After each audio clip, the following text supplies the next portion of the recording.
ஆண்டவர் இயேசு கிறிஸ்துவின் நாமத்தினாலே இந்த செவ்வாய்க்கிழமை காலையிலே உங்கள் அனைவரையும் அன்போடு நான் வாழ்த்துகிறேன். சுகமாயிருப்பீர்களாக, ஜெயமாயிருப்பீர்களாக, திடனாயிருப்பீர்களாக, தைரியமாயிருப்பீர்களாக. இந்த நாட்களில் நமக்கு அதிகமாய் தேவையாக இருப்பது விசுவாசத்தோட தைரியம். இது ரெண்டும் இருந்தால் நாம் நிச்சயமாய் எந்த காரியத்தையும் சாதிக்க முடியும், எதிலும் மேற்கொள்ள முடியும். கர்த்தர் அவ்விதமாய் நடத்துவாராக. எபிரேயருக்கு எழுதின நிருபம் 11ஆம் அதிகாரம் 6ஆம் வசனம். இந்த எபிரேயருக்கு எழுதின நிருபம் 11ஆம் அதிகாரம் விசுவாச வீரர்களின் பட்டியலை கொண்ட ஒரு அதிகாரம். அந்த அதிகாரத்தில் 6ஆம் வசனத்தில் எழுதப்பட்டிருக்கிறது என்னவென்று கேட்டால், விசுவாசம் இல்லாமல் தேவனுக்கு பிரியமாயிருப்பது கூடாத காரியம்.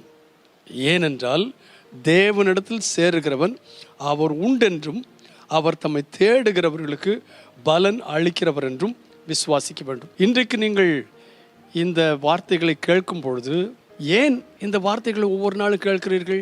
என் தேவன் ஒருவர் இருக்கிறார், அவர் ஜீவனோடு இருக்கிறார், ஜீவ மன்னா எனக்கு கிடைக்கிறது, அவரிடத்தில் வருகிறவர்களுக்கு அவர் பலன் அளிப்பார் என்கிற நிச்சயத்தினால தான் இந்த வார்த்தைகளை கேட்கிறீர்கள். அதே சமயத்தில் இந்த நிருபத்தின் ஆக்கியோன் சொல்லுகிறான், விசுவாசம் இல்லாமல் தேவனுக்கு பிரியமாயிருப்பது கூடாத காரியம். ஆண்டவரிடத்தில் வருகிறோம் என்று சொன்னால் முக்கியமாய் 2 காரியத்தை விசுவாசிக்கணும் என்று கேட்டால், முதலிலே தேவன் உண்டென்றும், அதாவது தேவனிடத்தில் சேருகிறவன் தேவன் உண்டு என்று விசுவாசிக்க வேண்டும். உண்டு என்று விசுவாசித்தால்தான் அவர் தம்மை தேடுகிறவர்களுக்கு பலன் அளிக்கிறவர் என்றும் விசுவாசிக்கவன். அப்போ இன்னைக்கு நம்முடைய விசுவாசத்தினுடைய அளவு எப்படி இருக்கிறது என்று நாம் சோதித்து பார்ப்போம். தேவனிடத்தில் வருகிறவன் முதல்ல அவர் உண்டு என்று விசுவாசிக்கணும். வந்த பிறகு உண்டு என்று விசுவாசித்த பிறகு தம்மிடத்தில் சேருகிறவர்களுக்கு பலன் அளிக்கிறவர் என்று விசுவாசிக்க வேண்டும். இப்படி செய்தவர்களுடைய ஒரு பெரிய லிஸ்ட் தான் இந்த அதிகாரத்தில் கொடுக்கப்பட்டிருக்கிறது. கர்த்தர் இன்றைக்கு உங்களுக்கு ஒரு விசுவாசத்தின் அளவை பெருக செய்து அதை பெற்றுக்கொள்ள உதவி செய்வாராக.